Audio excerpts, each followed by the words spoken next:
Hello everyone, this is Harrison Wright from Affinity Biotechnology.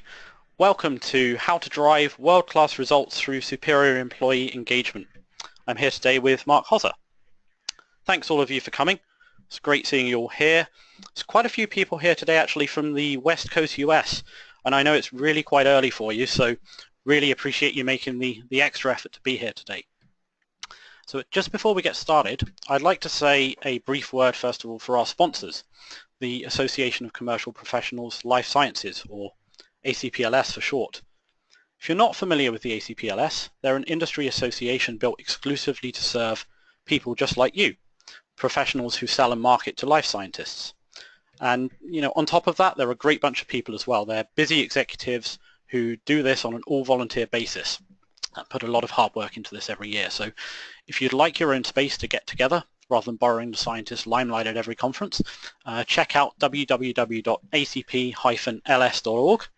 You can subscribe to their newsletter over on the website. You may consider attending their annual meeting next year. Some of you know Mark, some of you know me, and for some of you here, we're both new faces. So if you're not familiar with me, I help life science product and service companies throughout North America, Europe and Asia to build peak performance sales and marketing teams. And Mark Hozza is the founder of Dragonfly Life Science Consulting. Mark has led highly successful change management programs for global life science companies including Bruker and Tecan, and he also served for a time as president of Tecan US. And as for why I invited Mark to speak today, I speak to a lot of people, and when I had a conversation with Mark, I was so impressed not only by what he's accomplished, for example, maintaining a 3% voluntary attrition rate in an era when large organizations are increasingly struggling to retain their staff, but also by Mark's attitude and his ethics. And in my view, he's truly a role model for leadership. So I was really delighted when Mark graciously agreed to share his knowledge with us today. So we'll get started in a moment. If you have any questions, please don't be shy. I know nobody wants to be the first to ask a question, but there are no stupid questions. We'll be more than happy to field them. If you see the chat box at the bottom right-hand corner of your control panel for GoToWebinar there, just type the question in the chat box and I will field your questions to Mark at the end of the presentation. So without further ado, it's my pleasure to introduce Mark Hozza. Hi, Mark. Thanks, Harrison. Hi, everyone. Thanks again for joining today. As Harrison had mentioned, I've been in life sciences for quite a while and have a lot of experiences leading groups in projects, matrix organizations, and leading a company, as he mentioned, at Tecan US. And what I've noticed over the years, and I'm sure you have too, is that people aren't staying in one job as long as they used to. In fact, today the average employee changes jobs 10 to 15 times during his or her career. In the U.S., the median tenure for an employee continues to decline, and it's even more significant in higher tech industries. Especially concerning is the data from the younger workforce, as I highlighted here, where the turnover is in the 2 to 5 year range, and it continues to have a drastic decline. The increase in employee disengagement impacts morale, putting stress on the organization. It increases hiring and onboarding costs as these one-time costs become more frequent, and ultimately impacts companies' results. So what's driving this decline? What reasons do employees give to leave a company? Well, one of them, as I'm sure you always hear, is I need to make more money, higher pay. This will always be a reason. And depending on your position in your company, you may or may not be able to have a direct impact on this.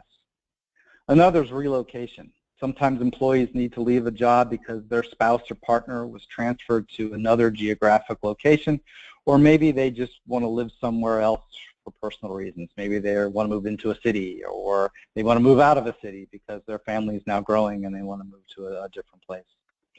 Another one is career advancement. They're stuck in a dead-end job and they're not being coached or supported on what they need for advancement. Or maybe they need a less stressful job. They feel overworked and they're not getting the support they need to be successful. Or They're escaping a bad boss. Hopefully none of you had to deal with this in your career, but it's quite prevalent. Employees are promoted into positions where they're not really equipped to deal with having direct reports, and they really don't have the tools to manage or properly coach their employees. Another one is career change. Maybe they want to go back to school or get an advanced degree or just try something new. Maybe they need a work-life balance. Changes in their personal life require flexibility in hours or work-at-home arrangements. Or maybe they want just a more interesting job. They no longer feel challenged where they are today, and they just want to make a change. Or in their job, their lack of recognition. They're not being recognized for their accomplishments or team accomplishments. Well, this isn't a complete list. There are these are some of the major reasons that employees choose to leave a company voluntarily. Well, some of the reasons may be out of your control, like higher pay, relocation, or career changes. You can make a difference in some of these areas by starting to keep your employees engaged on the things that you can affect.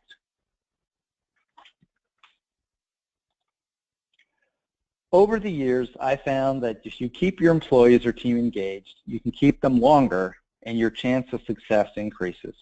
I was able to break these down into 4 basic building blocks of successful employee engagement that I want to share with you today. All of these can be applied at any level within your organization, from the CEO or a team leader. So it doesn't really matter what role you have in the company. If you have a group, whether it be a project team temporarily, or you're a matrix, you have a management team, or you have a matrix organization, all of these things require different components. But there's a lot of similarities at a higher level. The first one I found is communication. Speak with your teams or your organizations on a routine basis. For a CEO, this could mean a State of the Union address, or a team meeting, or project update session. Encourage two-way communication with feedback and Q&A sessions. If you have a large team or group, sometimes you may want to meet in a smaller group to encourage more participation. And most importantly, constantly share the goals and strategy of the group or the organization to allow your team and employees to make decisions along the line of the goals and strategy of your group. Doing this will lead your employees to respecting you as a leader and start to increase their engagement. The second one is transparency. Make sure that you're honest and open with your organization. It's just important to share the bad news with the good news. Well, sharing bad news isn't always easy. Doing it from a learning perspective and sharing a plan to overcome what happened in the situation will make it easier to understand, and it'll actually show you and your employees how you're planning on moving forward. Everyone knows bad news travels fast. Eventually your people are going to find out anyway. Wouldn't it be better hearing it directly from you instead of office rumors that may contain false information? Doing this is actually going to lead your employees to trust you as a leader. Next one's compassion. First and foremost, we have to remember that employees are people. A lot of organizations have forgotten that over the years, and it's just a numbers game and an employee ID. They're still people. And your organization is really as only good as your people are. So treat your employees as people first. Work is only one aspect of their life. Support the small things that encourage morale and team building.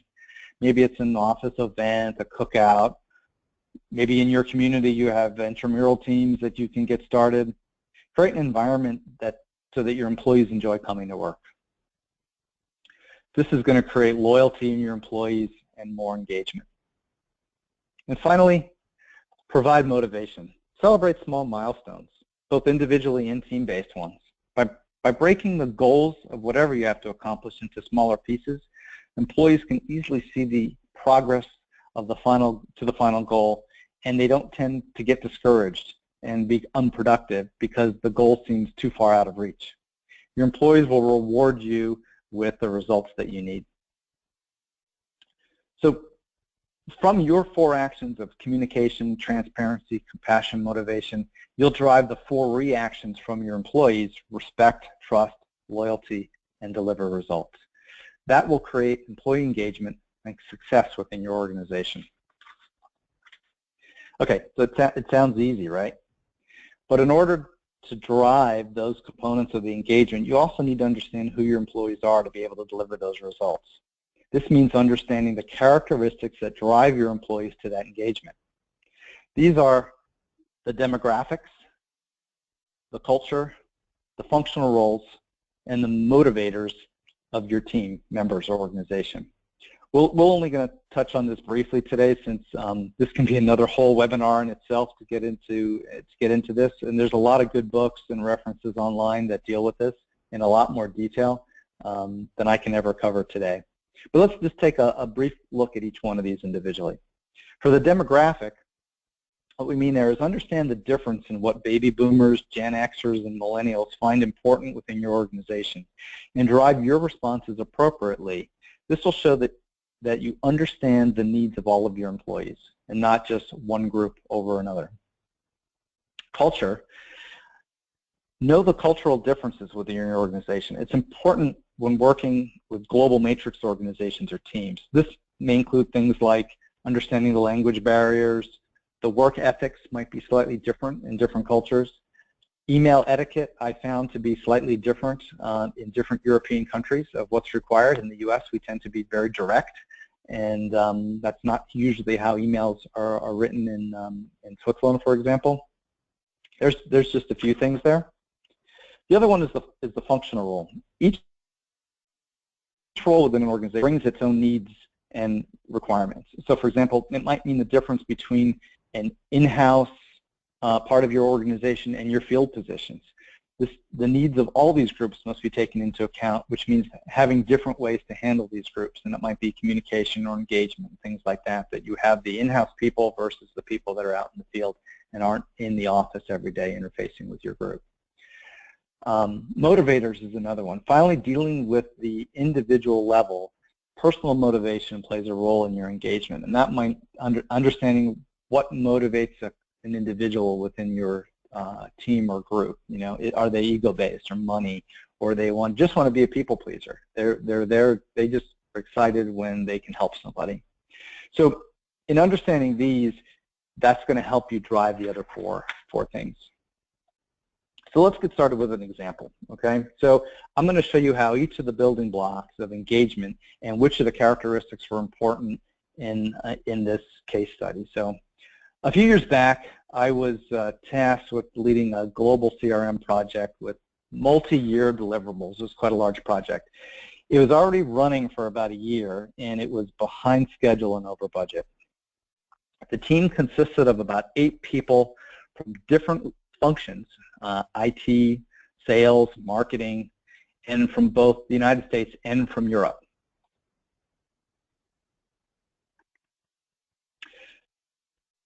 So the culture and the functional role is important to take into account here. To add to the challenge, the current project manager that I was replacing needed to remain part of the team, as she was considered to be a key subject matter expert. So the first step was for the CEO to communicate across the entire organization that the change was taking place. What I did next is I scheduled a one-on-one with the previous project leader for the transition, since, like I said, we needed her to contribute to the team as a subject matter expert, and I also needed to understand what motivates her so that we can keep her happy on the team. After that, I decided we needed to schedule a workshop, and we want to do that on site, bringing everybody together to get everyone's input and set goals and the expectations of the team. Additionally, I needed to understand the time and the effort each of the team members could contribute and learn their responsibilities and their daily roles, because they were only participating in this as a so-called extracurricular activity. They still had their day jobs back in their role. And as many of you know, when projects and things get in place, your daily role doesn't become less in many cases. So I needed to understand what their requirements were going to be as part of their routine job. So as part of that workshop too, we had a team dinner at a nice restaurant to get to know each other really better. So this was really, really appreciated by the team. After the initial workshop, I broke down the multi-year project into specific tracks. because running the overall project as a multi-year program with multiple focused smaller projects, the scope was too large for one project and it seemed unattainable by the group. By breaking it down, we made the scope easier to swallow and progress was easier to see by both the team and the senior management on a monthly basis. So once we got started, then we continued with regular open meetings, both remotely and on-site, maintaining the full transparency with the team, continue to update management on the current status. I shared management comments with the team, and we celebrated milestones and accomplishments. As a result, the project started to become running smoothly. We started seeing progress towards our goal. We finished the program in about 2 years, back on the original time schedule and about 5% under the original budget because everybody was engaged and working closely together. So the next few slides, I'm going to show how you can take the 4 building blocks in different scenarios and use the characteristics of the employees, which ones of those are the most important. And while a lot of the components you're going to see some similarities in these, there's going to be some slight differences on how you handle a specific scenario. The first one's global teams, and we spoke about that in the case study. Communication, I feel, is the most important in the beginning of any project or team to have in-person meetings. So it helps get people to know each other. You really should consider having published meeting notes with deliverables and decisions and actions to ensure that the entire team has a clear understanding and keeps them on track. Remember also to be aware of any language barriers your team may have so that you speak clearly and slowly if necessary. And having those published meeting notes is going to help with any of those language barriers because it's written down. The next one is transparency. Be open with the progress of the project, good and bad. Encourage your team to do the same. It doesn't help if the team reports that everything is fine and on track if it's not. Share comments from management with the team so that they know how the project's perceived as well from management's perspective. Compassion. In the global meeting scenario, it's always difficult to find a convenient time to meet when the team is on all different time zones. So if there isn't a convenient time for the whole group, and it's imperative that everyone participates, consider rotating the meeting time so it's not always inconvenient for the same group of people. Organize some team events. It could be as simple as a dinner, as I did in the large project, or as formal as a team building event, so that your team, who may have never worked together before, spend some time outside of the project to get to know each other. It'll also help you understand the team dynamics as well too. Motivation. Make sure your project is organized in attainable milestones. Acknowledge the team and the individual accomplishments and share positive feedback and comments from management. So of the components that help drive that, the most important ones for a team in a global setting are the culture, which will help you communicate to your team with your work styles, and the functional roles, since most teams are comprised of different functions, and actually each function may have different goals or reasons for the project. You also may notice here that motivators isn't highlighted as a key focus while it was in the case study, and the reason it was in the case study, it depends really on the circumstances. Because it was a large project in the case study, it was important to invest time and understand the motivators of the group, specifically the motivator of the previous project leader. So while this is a guideline, you may actually need more of these components based on it, but culture and functional role are the two most important ones here. Let's pick another scenario. Matrix management. So matrix management always provides unique challenges in keeping your employees engaged, as your group may be scattered again in multiple locations. Today, matrix environments are more the norm than the exception, and many managers really still don't know how to deal with it. So let's walk through it. Communication. Have routine meetings with your staff and make sure everyone participates, providing timely feedback on company communications since you are their manager.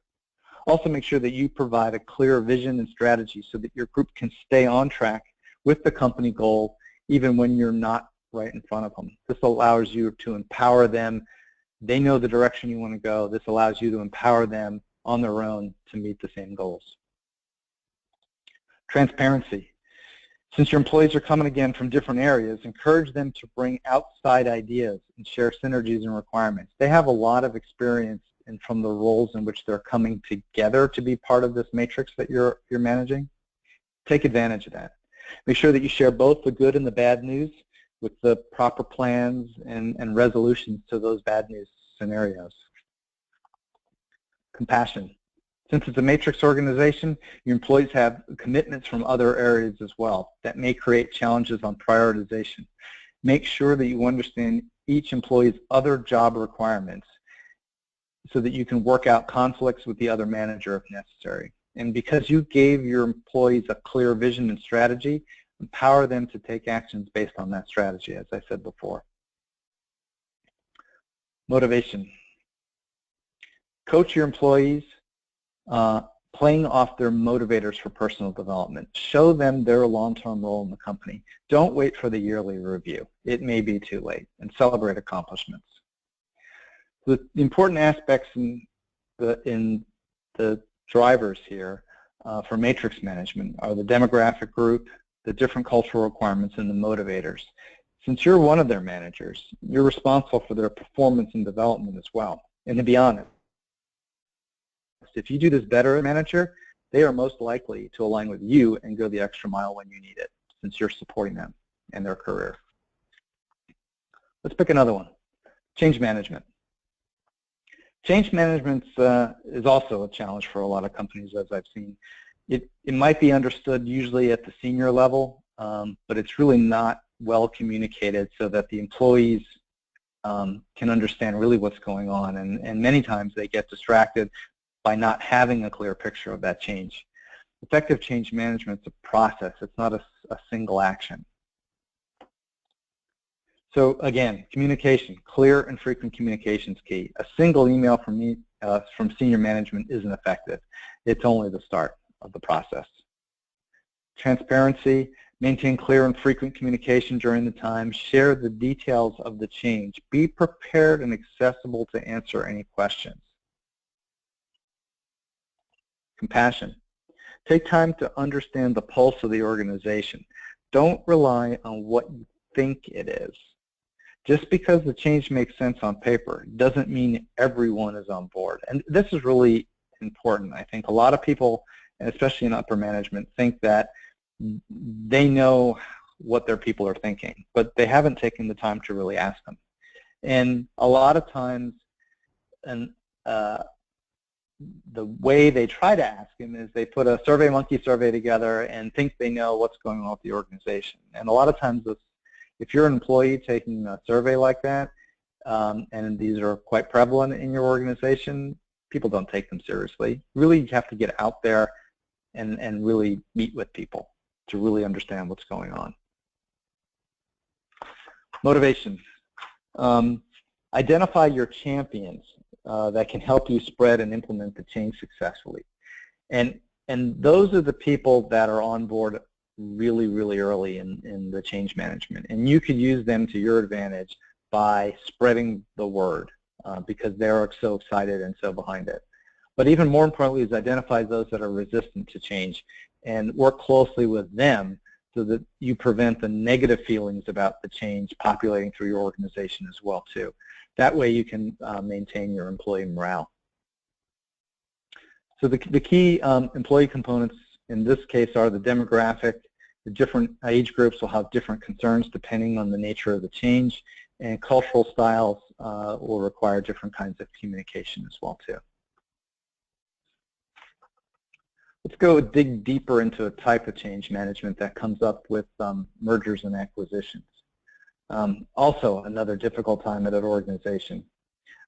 It's usually a time of uncertainty at many companies since there may be management changes, relocations, or terminations going on, so this one has to be handled carefully. Again, it starts with clear and frequent communication.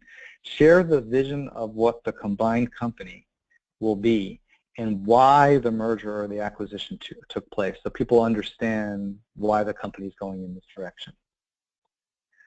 Again, with transparency, you've got to be open and honest with your staff. However, you may not be able to tell them everything due to some confidentiality issues that are going on at the time, but reassure them that that you will answer their questions and they'll get a full understanding of everything. Compassion. Take time to, again, understand the pulse of the organization. Don't rely on what you think it is, because we can really change fast in a single day even during a time of uncertainty at a company. And if you do have to do a reduction in force, make sure that you're really developing fair packages for your employees. And even though it's not a good time for them, at least they'll know you've done the best for them under the circumstances, and treat them fairly. Motivation, again, don't change from what you're doing in the norm, the day-to-day stuff. Keep consistency, continue to support the employee initiatives, so really don't give your employees a reason for increased concern. Business as usual.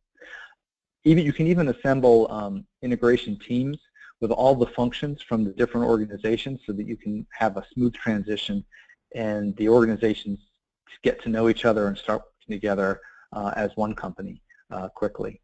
And you may need to develop incentive programs for key individuals at this time that you need for the combined company or the acquisition to be successful, and you want to make sure you don't lose them. So you might want to have some incentive programs for individuals at this time. The employee components important here are, again, the demographics. Different age groups are going to have different concerns during this time. You can imagine the ones that are more concerned at this point. Cultural, again, your communication styles may be different. Functional roles, job risk might be function in one area due to redundancies, and you might need to do more in-depth communication in these situations for these groups where there's an obvious duplication there. A company I worked for in the past acquired a smaller company and never really finished the integration. And unfortunately, this happens at a lot of companies. And it left a lot of open questions for the group in the U.S. And so I took it upon myself at that point to start to bring the groups together. And we found some synergies and some redundancies. And then we finished the integration. But at the end, everyone understood the reasons and the goals for the changes. And we ultimately had increased productivity with the product that we acquired from the other company as a result, as opposed to just leaving it run its normal course with no information and everything, and people then just slowly start to trickle out of the other company because they feel the worst. You really have to be clear and open with everybody.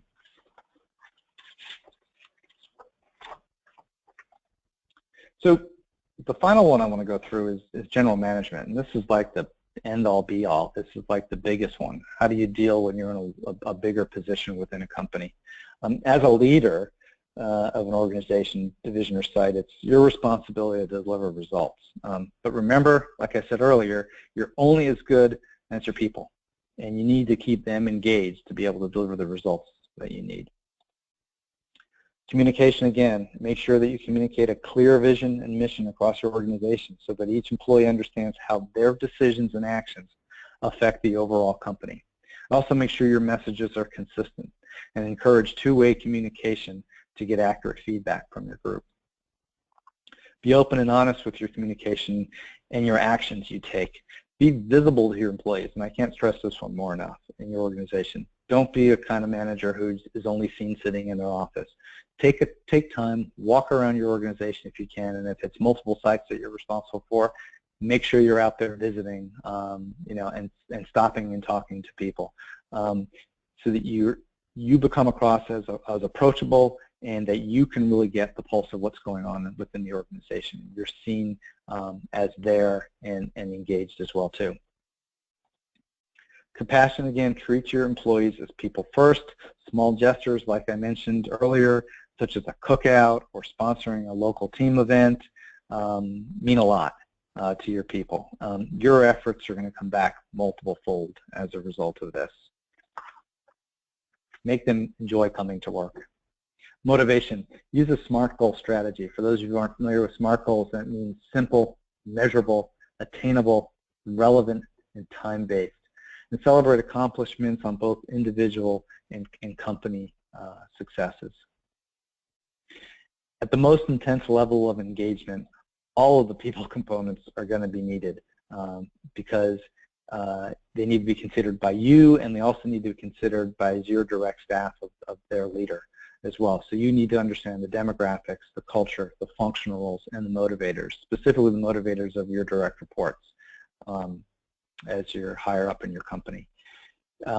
And you're going to need all of these really, because you're responsible for developing company policies, and those need to be seen as fair and inclusive across your organization, taking account those different requirements.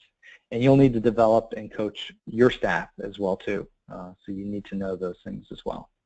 So this is kind of the approach I took when Harrison mentioned I was president of TCAN US a few years ago, and we had, I was happy to say, happy, loyal people in the company, and that were really willing to go the extra mile when we asked them to, and that was usually at the end of a quarter or at the end of the year when we had to make a push and get the revenue to the corporate numbers, et cetera.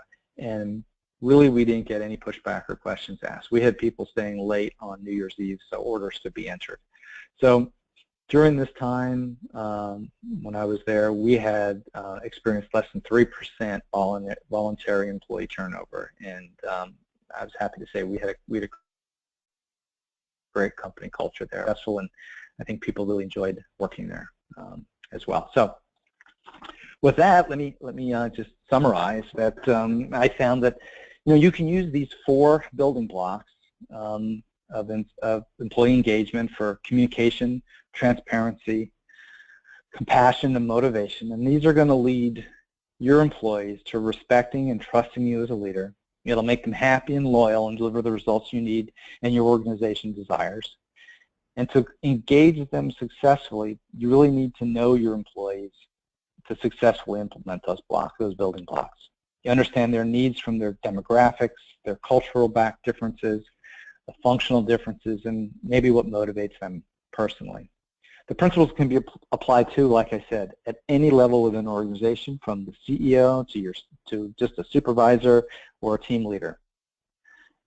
I want to take the time to thank everybody for your participation, and I hope you found this helpful. And Harrison, I can take any questions that we have right now.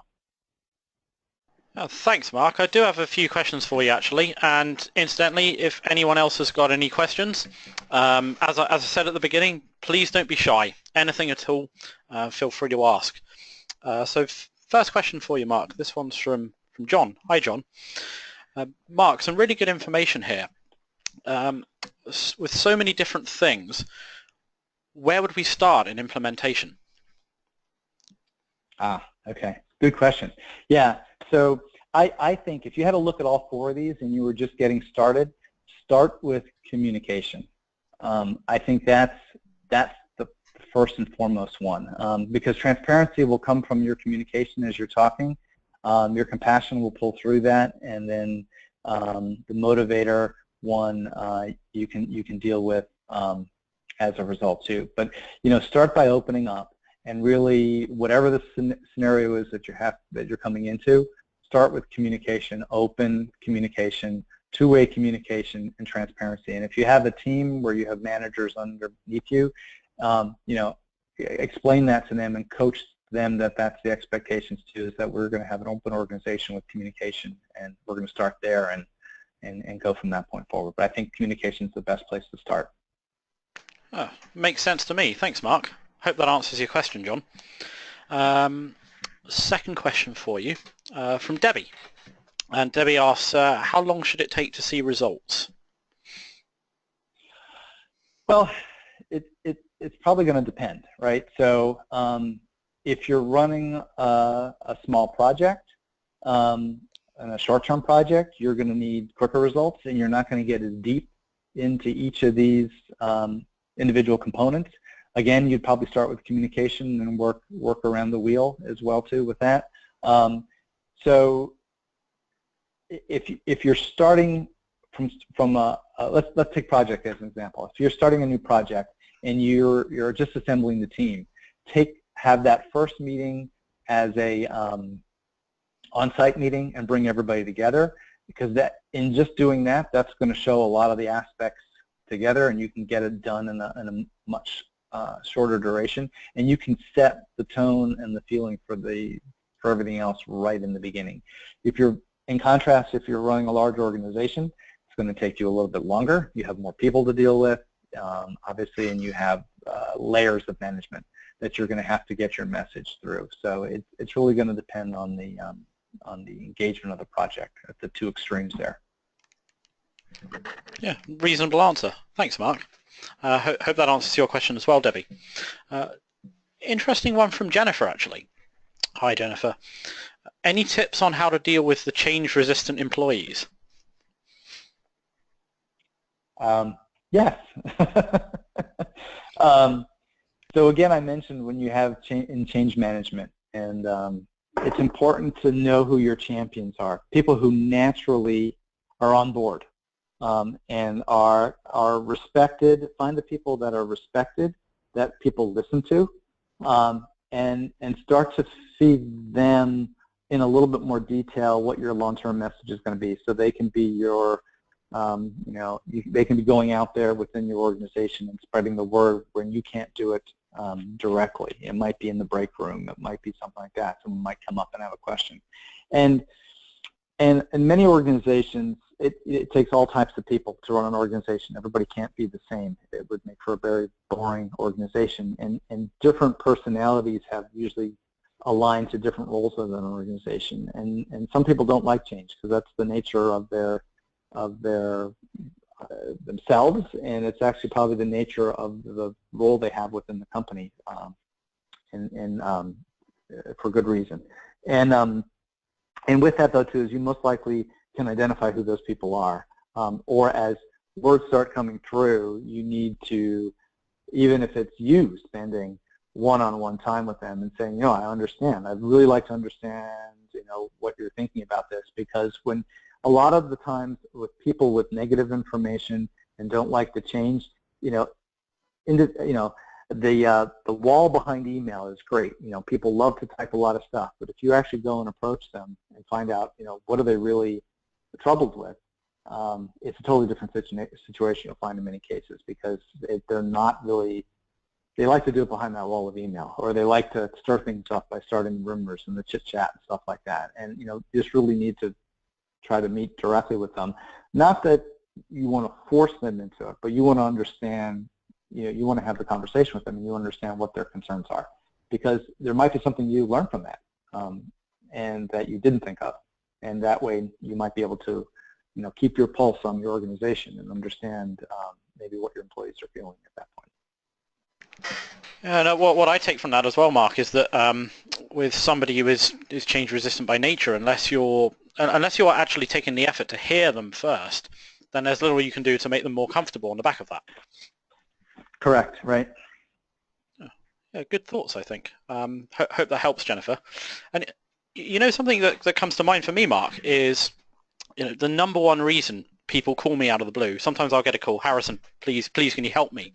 And by far and away in the lead, the number one reason for that is, we've just been acquired by X company, and I'm not sure how I like my future here. So I think that says a lot about how much more organizations need to be doing to address these problems. Yeah, I agree, and in life science too. Over the last few years, that's been happening a lot. There's a lot of powerhouse companies now that are buying up smaller companies, and a lot of the fear in that time is that how the culture is going to change. You're going to go from maybe or the belief is that from the employees, without lack of any other kind of communication, is that they're going to go from having this great place where they love to work in an entrepreneurial way to something that's going to be heavy corporate, and I'm just a wheel now, and I'm whatever. So it's really important to explain how that's going to work and what the changes are going to be, and then unfortunately it isn't the right place for everybody sometimes, and some people have to make the choice, but they should have all the information of what's going to happen, so that they're not making a choice because they don't have the information of what is going to, how it's going to impact them. And some people still may make the choice because they like only a small company, but they may have found out that their company is going to be totally run independently, just the way it was, and you're going to be keeping the name and everything else. So you really have to find out what the intent is of the merger or acquisition at that point. It may have no impact on you. Yeah, it's like you were saying earlier about controlling the controllables. Not everybody is going to be able to accept the change, but surely there's significant room for improvement for most in that scenario. Yep. Great. I've got a question here from Bob. Hi, Bob. This one's quite interesting. So in your first example of projects, Mark, was this not a good case of transferring from having a project leader to having a project manager? These are different roles and require different types of people with different behavioral strengths. Would you agree? I would, and so that's actually what happened. So that's really good insight on your part, because it was one big project, and it was, as a project manager, striking the whip and going and getting it done, and that wasn't really working in that situation. So that's what I actually did, is we broke it into it became what we called a program. So it's basically a large program that I managed that had multiple projects underneath it. And each project, some of them were running in parallel and some of them run after each other, but each of those projects then had a project manager for that project, which kept it on time. And then the coordination of all those projects and the communication on track and everything was handled by me across all of the projects, keeping everything aligned. Because now when you have a more complex program like that, if one of them falls behind that has a deliverable for something else, you have to be able to manage those things as well too. But you need the attention detail of the manager, making sure that the deliverables and times are met, and someone else who has a bigger picture of the whole thing, because you can get really easily distracted by if you had to run both aspects of that. And like I said, it was multi-year program, but it was way too much to be just considered a one project. It was just it was too much to manage in one piece. It had to be broken into smaller pieces. It makes perfect sense. And Bob's on fire with the questions today. I've got another one from Bob for you, Mark. Oh, by the way, Jennifer, you're welcome. Thank you. So Bob has now asked, totally agree with the importance of knowing your people. In my experience, I've used Belbin team roles profiling to know the behavioral strengths and weaknesses of people. It's really powerful in putting together effective project teams and for hiring the right person for the right job and right team. Incidentally, I'd agree with Bob on that. Have you used behavioral profiling to assist your understanding of people? And if so, what have you used? I've used Myers-Briggs we've used in the past on some of these. And it really depends on the organization and if you have the support from your HR group to run these, because these are usually managed. Usually you have this information from HR, so this is usually something that is in the culture of the company. It's been done, everybody has it, and you understand it, and it's used to build the teams and stuff like that. But when you don't have it, there's certain things that you can do, and there's a lot of great tools like that out there that will help you assemble the proper team. I've noticed now, too, in some situations where we've used these, people are starting to game some of them a little bit already, so they know what they want to get out of it, so they're answering questions a certain way. And so you really still have to know your people, especially if it's a small project. You really need to, and you really need to know how they're going to interface, because a lot of these, you have one characteristic the primary, one's the secondary, and while the matrices and stuff are great to really see how you would expect your people to work out, it's not going to be 100% until you really get them in a room, because nobody is one trait or another. They're a combination of multiple traits, and sometimes some of those are hidden in them, and sometimes so they have to be brought out. And depending on the situation, you may see some of those more volatile ones in situations that you may not really have expected to see. It's really important just to get everybody as as we say, playing in the sandbox together, and really, develop those relationships between the people if you really can. Yeah, absolutely. Well, I hope that answers your question, Bob, and I will come back to you. Bob's got another question, which is awesome, but I do just want to briefly go to a question by Anne from the other side of the fence, actually, which I think is quite interesting. Hi, Mark. Thanks for the great info. How would you recommend managing up if you don't feel engaged as an employee and your manager does not follow these strategies? I think that's a really good question, actually, one I wasn't expecting. Yeah, me either. But let's think about it. So you have a manager, and you're the employee, and you're wanting more of this from them. Basically, is what you're coming out with. So I guess the first thing is you need to have a conversation with them. So you got to start with communication, right? And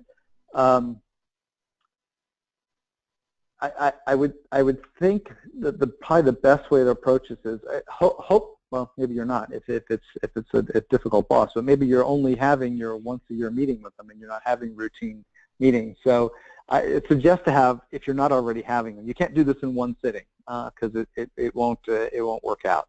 But if you are having routine meetings, start to bring some of these topics in. Like if it has to do with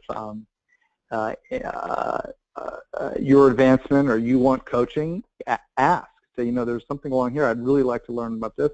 If there's something that you can help them with, or someone that you could recommend in the organization, I'd really like to develop this on my own time because I think an employee and this and this and this. You can have those conversations. And if you have questions on what's going on within the organization that's at a higher level, you can ask, because a lot of time, or if there is, let's say the CEO puts an email out and you don't hear anything else about it, and there was some announcement that was made, you can go and ask your manager about it and see how, and see they respond, and just say, I'd really like to get more information about this. But you have to be careful, because some of the managers that tend to act that way are not usually the best managers, and they probably maybe shouldn't be there in the first place, so they might feel threatened by some of the things you're doing. So you have to be a little bit careful on how you do this, and you have to look at the pulse of how the manager is going to respond, and then pull back if necessary, because you certainly don't want to put yourself in a situation where you're going to lose your job over asking some of these questions that you certainly are entitled to. So it really is going to depend on, first, the relationship that you have with your current boss or the upper management, and then try to take something that was put out and dig deeper into it. Like I said, if it's a communication from the CEO or something saying, is there going to be more information on this? I have some questions, and go from there. But you got to be a little careful on this one, though, because some of the insecurities of some people that aren't good managers may feel threatened. Yeah, I've seen an element of that as well, and I wouldn't give any specific examples, but there are people in leadership positions who've ended there one way or another who, well, it goes to their ego a little bit, and you've got to be careful about how you address these things while still taking that into account, not threatening their ego. And even too, like if you were talking about the compassion level, about making it a fun place to work, there's things that you can organize yourself that don't have to be sponsored by the company. It could be as simple as organizing a few coworkers after work on a Thursday or a Friday to go out for a drink, and you get camaraderie built that way. Or hey, if there is a volleyball team that's an intramural that's in your area, and you get enough people of interest, propose that to management. Maybe they never thought of it. And they'd be happy to sponsor a volleyball team, because it's advertising too. Depending on what company you're in, you get the shirts made up, it has the company's name on it, so there's some benefits from the company there too. They may just not have thought of it. You just take some initiative too on your own for those things. Yeah, absolutely. And in addition to that as well, Bob has kindly added a suggestion. Thanks, Bob. Which is, if you have an ineffective manager, then think about how you could help them to be more effective, and then celebrate their success with them. Think about if you want to do this first. And I actually really like that suggestion, because it's Yeah, I think that's a great idea, Bob. Yep. So I remember when we were talking about this webinar, Mark, when we were first speaking about it, and I said one of the things that I'm always a huge advocate of is whatever you want somebody to do, whether it's in the context of them being an employee, an employer, a customer, if they're a sales prospect of yours, people are much more willing and happy to do something if they see that it's in their interest to do it. It's so much better to make somebody want to do something than for them to do something because they feel obligated to do it. And I think that goes right into that way of approaching things. Right, and in that case, you really need to know your boss's motivators, so that if you're going to pitch him something and help him be better at it, you have to see what's going to drive him, that he's going to accept that from you to be successful. Yeah, absolutely. Well, great. I hope that helps you, Anne. One thing also from Bob. I totally agree with your advice on M&A, on the importance of being consistent, especially in messaging. Have you considered consulting for QIAGEN? No, but we can talk. I assume it was a rhetorical question, but maybe not. So I thought I'd voice it at least, give Bob that courtesy. Yeah. Well, that's all for the questions. Mark, is there anything else you wanted to add?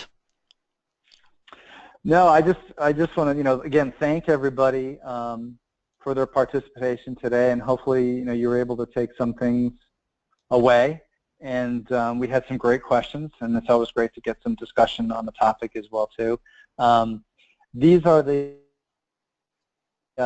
sponsors. There's my company, Dragonfly, up there. If you want more information, I've included the web addresses, and Harrison's giving you the one verbally about ACPLS. But there's Harrison's company website as well as the ACPLS and mine as well. If you want to get a hold of us, our contact information is on those websites. And I believe Harrison will be posting this presentation, the video or something as well, if you want to take a look for that on his site later.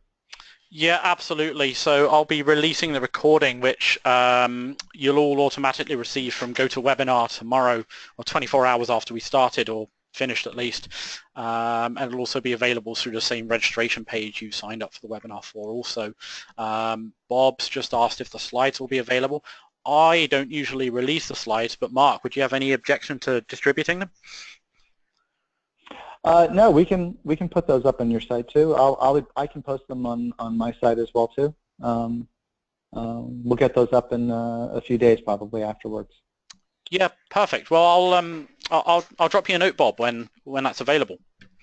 And Anne said thanks guys. We'll be trying these ideas out with my manager. That's great. I really hope it helps.